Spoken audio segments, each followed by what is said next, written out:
Assalamualaikum warahmatullahi wabarakatuh. Selamat siang semuanya. Baik, di mata kuliah literasi informasi kelompok B302 di pertemuan ketiga ini membahas mengenai identifikasi sumber informasi, ya.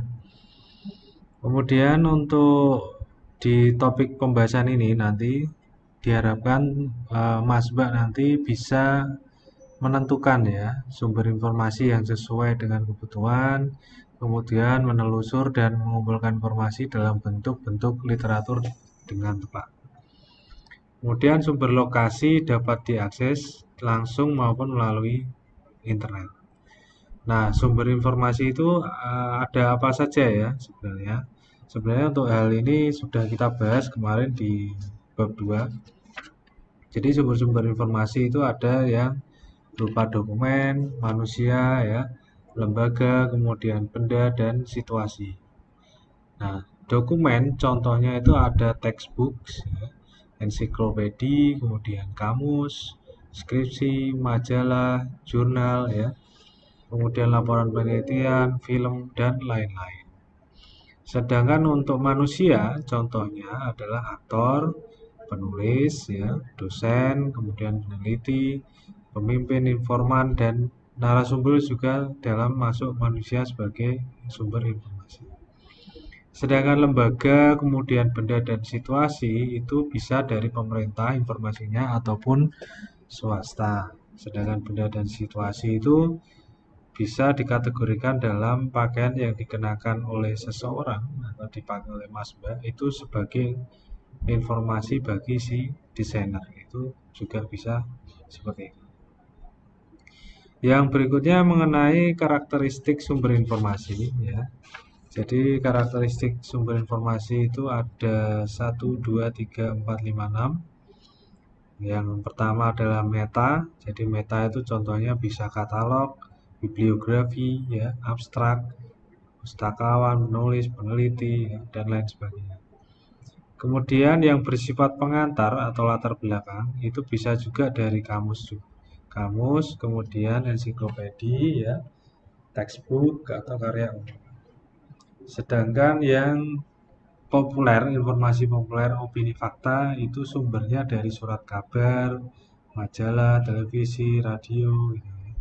Kemudian informasi ilmiah itu bisa dari jurnal, laporan penelitian, skripsi, tesis, disertasi, dan buku.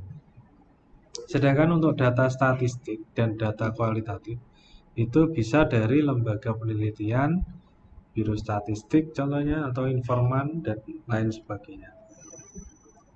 Yang dokumen resmi atau peraturan itu bisa dari lembaga pemerintah atau lembaga swasta. Nah, yang berikutnya mengenai tahapan searching, ya. Jadi tahapan searching itu atau langkah-langkah penelusuran informasi itu ada mengetahui kebutuhan informasi, kemudian mengidentifikasi alat penelusuran, ada juga menyusun strategi penelusuran. Nah, untuk mengetahui kebutuhan informasi di poin pertama itu, ya. Jadi informasi dan sumber informasi itu apa sih nanti yang akan kita butuhkan dan dapat diketahui dari rumusan masalah yang ditulis, ya, atau diteliti, dan juga pengetahuan yang sudah ada di kepala atau yang sumber-sumber informasi yang relevan lah istilahnya seperti itu.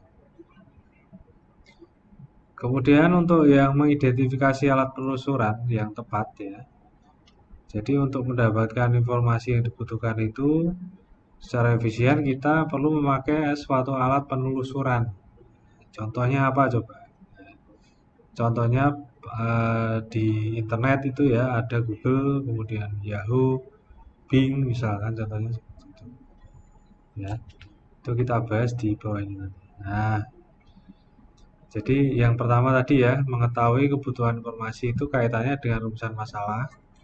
Ya, ini contohnya ada rumusan masalah mengenai pengaruh video on demand, ya, terhadap industrialisasi film. Maka dari daftar pustaka yang dimiliki ada jurnal yang pernah ditulis oleh si X di negara Y.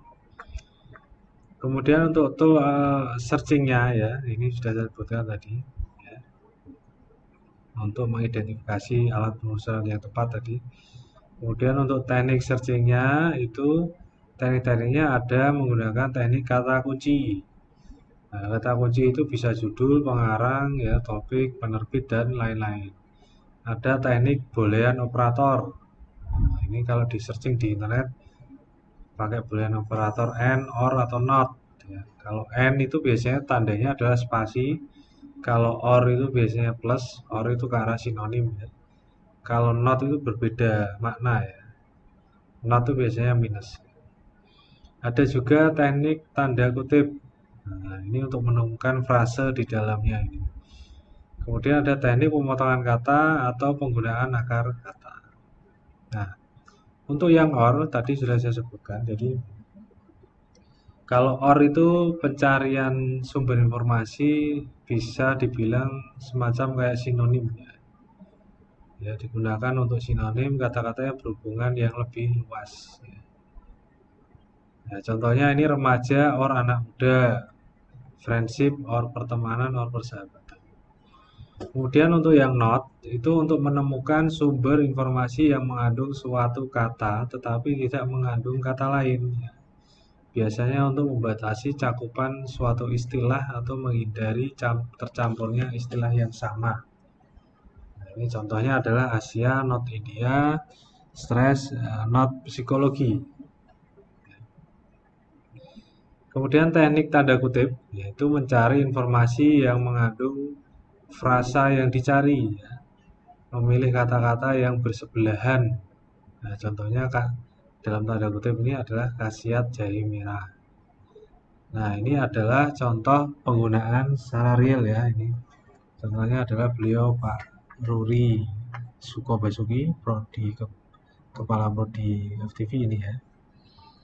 And temporal constraint estimation. Nah, ini beliau ini mencari jurnalnya ya. Kemudian ini ada lagi contoh Ruri Sukobasuki or Udinus. Nah, itu tadi materi yang bisa saya sampaikan mengenai identifikasi sumber informasi. Apabila ada pertanyaan nanti bisa disampaikan via grup WA ya. Dan berikutnya ada tugas buat Mas Mbak. Nanti akan saya upload juga di Kulino. Nah, ini tugasnya ya. Untuk tugasnya adalah ada 2, latihan praktik dan teori. Yang latihan praktiknya itu ada pertanyaan apabila Anda diberi tugas penelitian mengenai kekerasan yang terjadi pada anak-anak, apa yang Anda lakukan jika diberi 2 pilihan strategi? Nah, strateginya apa yang dilakukan ya? Jika ada 2 pilihan seperti boolean dan pemotongan kata. Yang latihan praktik kedua, carilah informasi yang Anda perlukan melalui Google atau search engine lain menggunakan topik yang sama. Kemudian di-compare ya. Setelah di-compare, Mas Mbak analisis. Setelah dianalisis, ketemu analisisnya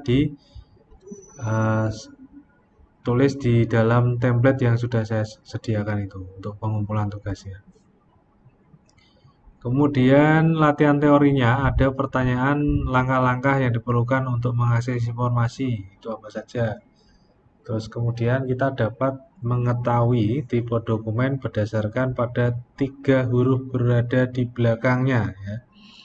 Atau URL-nya ya. Coba dijelaskan tipe dokumennya tersebut.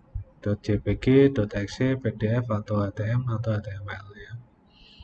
Yang ketiga, berikan sedikitnya 3 contoh search engine. Nah, ini mudah nih ya. Yang keempat, kerjakan tugas pada template. Oh ya, ini jadi nanti untuk yang latihan praktek dan teori, Mas Mbak kerjakan pada template yang sudah disediakan dan yang sudah saya arahkan kemarin ya. Gitu. Terima kasih banyak sudah menyimak video dari materi identifikasi sumber informasi. Jangan lupa untuk like dan subscribe ya. Mau dibantu untuk subscribe-nya, dari like juga, komentar juga silahkan atau masukan untuk istilahnya memperbaiki dari kualitas video yang saya buat ini. Dan jangan lupa tetap jaga kesehatan ya. Terima kasih banyak. Wassalamualaikum warahmatullahi wabarakatuh. Selamat siang semuanya.